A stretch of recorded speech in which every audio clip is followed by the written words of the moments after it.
name is Anna Kim and I'm with the Scarborough Civic Action Network.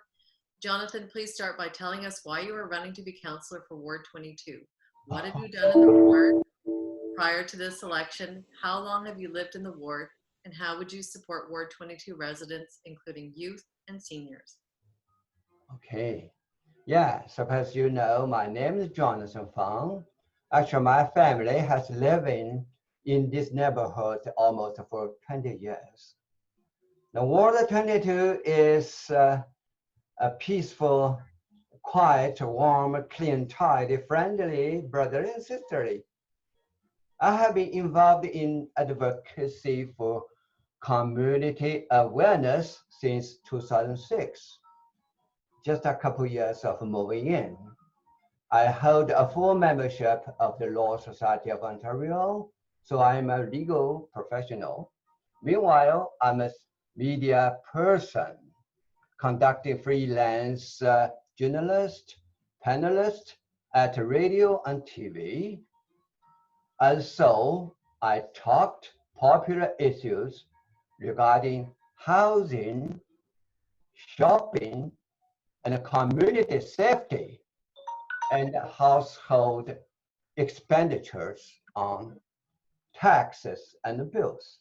I have participated not as a candidate, but in election campaigns, federal, provincial, and municipal, in order to make my neighbors be heard in public and their thoughts and concerns be exposed to public.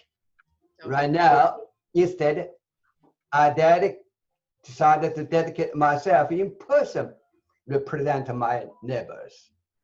Okay, thank you. Thank you. I'm Rhoda Potter from Agincourt Village Community Association. Your first question is about safety. Yes. We have heard about safety concerns, including road, pedestrian, and cycling safety, personal security, and community safety in our neighborhoods, including schools. How will you work to improve safety in Ward 22 and address this wide range of issues? Well, generally speaking, Ward 22 is relatively safe and quiet. However, my neighbors really have concerns about resident safety, traffic safety, and school safety. 42 Division has jurisdiction to cope with these issues. As City Council, my office should play an active role in liaison between my neighbors and the police officer. I shall set up and lead a working team of neighborhood advocates and good Samaritans to establish close liaison with 42 Division and very much attention paid to cannabis issue among school children. Okay, thank you. Thank you very much. Hello, my name is Michael Manu, and I am with the Toronto Youth Cabinet. The next question is about transit. As we all know, transit is a long-standing issue in Scarborough, with many years of nothing being done, plans being changed, and overall inaction, with residents ultimately paying the price. Where do you stand on much-needed improvement to public transit, specifically on issues such as the Shepherd Avenue Subway or LRT, and bus lanes on Finch Avenue?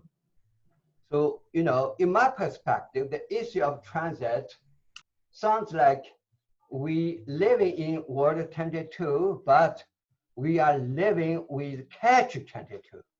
It is exactly a dilemma because our well-developed community and well-running family business locations just survive the area new development in demand.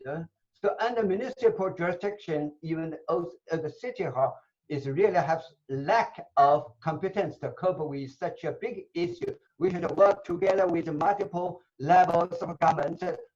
Well, I will lobby for these different levels to involve in their input. For example, we can see in our what we have two electric posts stood up. One is near a long-term senior residence, how much we spend the time, lobbying and time. And also in the intersection of Kennedy still, we set up one more traffic light post. However, we done with our previous precious councillors done, so we appreciate. However, we should need, my office will do very much work, have to set up a liaison with MPP and MP in the local riding, work together as a team to set up such a program. Great, thank you. Thank you. Hi, I'm Laura Harper with Agincourt Community Services Association. The third and final question is about community improvements. Ward 22 is lacking in a lot of important community infrastructure, has no designated neighborhood improvement areas, and many community members are being impacted by COVID-19. We need more community spaces, social programs, playgrounds, affordable housing with particular attention to seniors, and employment opportunities. We have a very diverse population and many people are voiceless. We also have a lot of development happening in the ward. How will you work to address this range of issues and needs? Yeah, I'm reading the long to-do list. It is true that we have so much and so many in need to do. As I just mentioned, we just live in reality, it's a catch-22 issue. So we should set up a priority sequence. Just take one thing at a time to do. So I will advocate for the long-term care and the home care program for seniors and employment opportunities for young adults.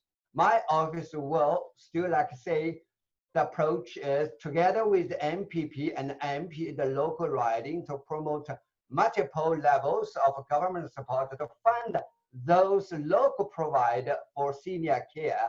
With such approach, we may play the game of killing two birds with one stone, because those local care providers would open employment opportunities for our local trained young adults. Thank you. Great. Thank you, Jonathan Fon, for taking part in Ward 22 votes.